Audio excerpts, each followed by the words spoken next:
Friends, so far, if you checked out most of my clips, you will see that we've been comparing the two civilizations, the Indic and the modern. And much to our amazement, we find that the Indic is the longest surviving civilization.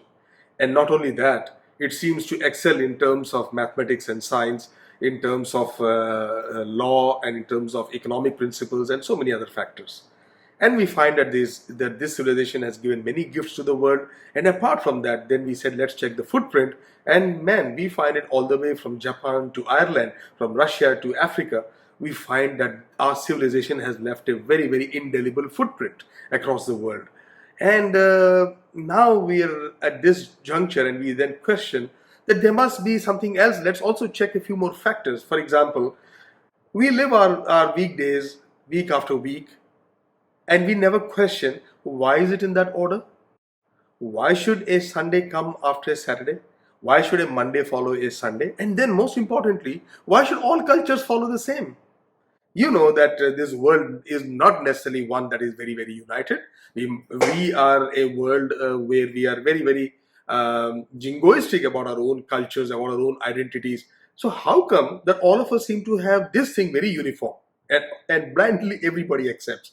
Even if it is a Saudi Arabia, they might celebrate and they might use their Friday as a Sunday, but nevertheless the sequence remains the same. So the question here being asked is, why in that sequence? Who originated that sequence? And what is the logic behind it? And if we ask, and if you ever, I'm sure you never ask this question, but let us say we ask this question across all cultures, and I say, is there any culture that can give me a convincing answer as to why have they set it in this fashion? Nobody does.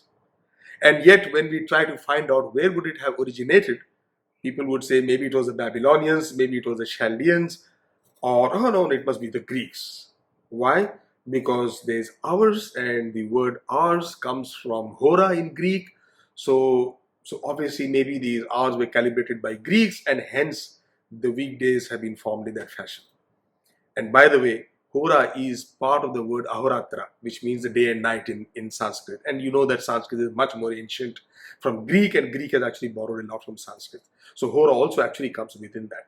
So then we say, all right, then in that case, which culture is able to tell me why do we have the weekdays in that order, and what is the logic behind it? Here again, it's your Indic civilization that is able to tell it, because from its ancient scriptures of Surya Siddhanta or whatever, and to the research done by scholars like Satyology, Mr. Nilesh Neelkant Oak, and those kind of people, I have also come to understand and learn this, which I want to share with you guys. It's very, very interesting. So the question is, why do we have this kind of an order amongst the weekdays? And you know that all these weekdays are corresponding to some planet. Like Sunday is corresponding to the sun, moon is corresponding to Monday, Tuesday corresponds to Mars, and etc. But why did all these cultures accept that? So obviously there has to be some underlying logic, and that would have transmitted across other cultures when they had no other logic of their own, and hence they adopted this unquestioningly, and they have been carrying on with that and forgotten where it's come from. And today across the world this kind of a weekdays are being followed. So let's look at what did our ancients do here.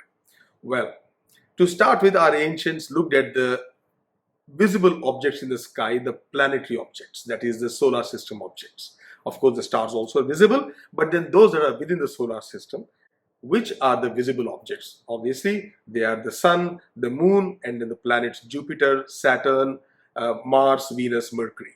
So these are the seven that they're able to observe, because Uranus and Neptune are not visible to the naked eye. So let's look at these. And they said, all right, now then, it's not, they've been very observant and very scientific. So what they did is that they observed the movement of these objects in the sky, and they tried to map which one takes how much time to be able to come back to its original position of start.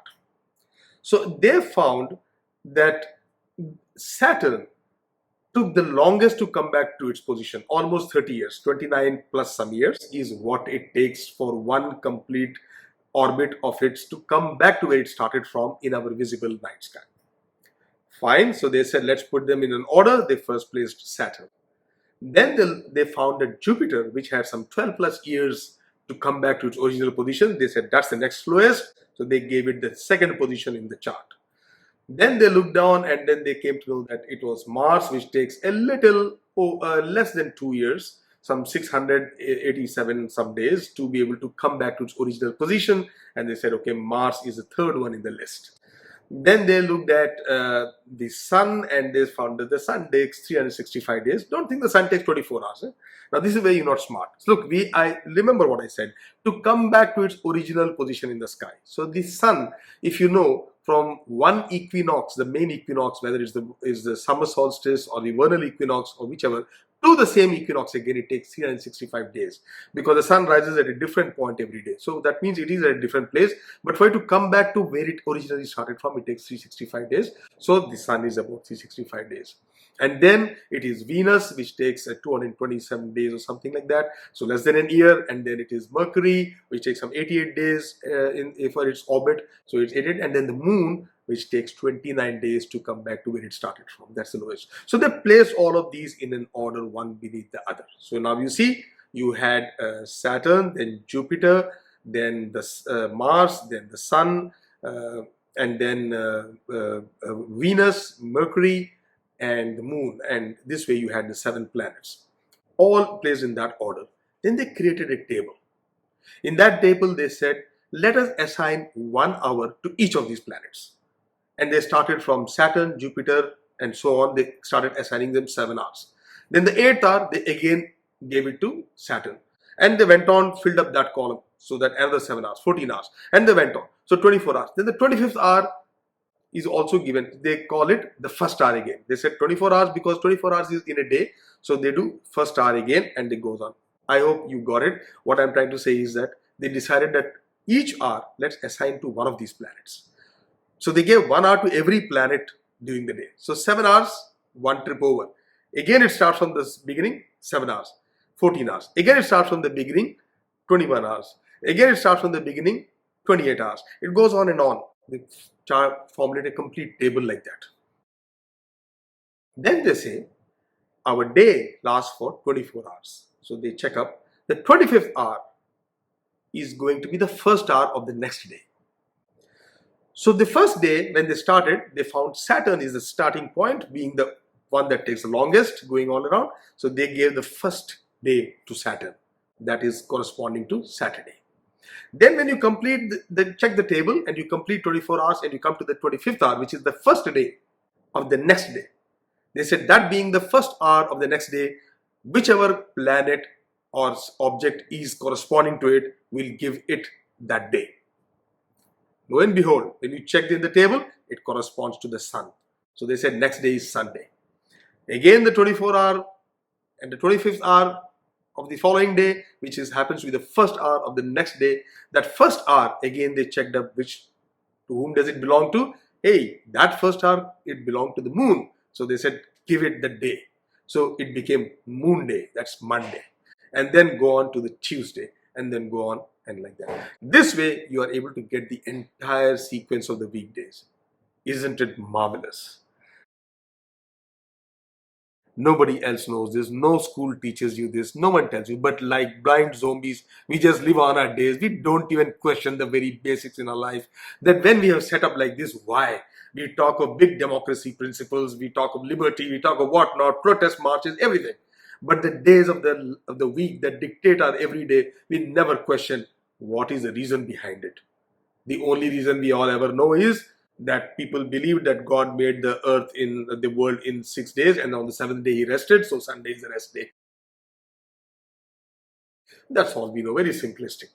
But then here is a detailed explanation of to why it is and the whole sequence. And it is so beautiful, so rational, and so visible that it's fantastic, mind-blowing. Isn't it great that we belong to this Indic civilization where we have such wonderful truths, and we then realize that you cannot alter anything from there because It is beautiful. You take one thing out and the whole system and the whole structure will collapse. That's how beautiful it is. Fantastic, guys. We've been enjoying this journey so far. We will again address this further in some more of our clips. We will pick up some more great stuff from our civilization. Thank you very much for listening to me so far. Cheers and bye-bye.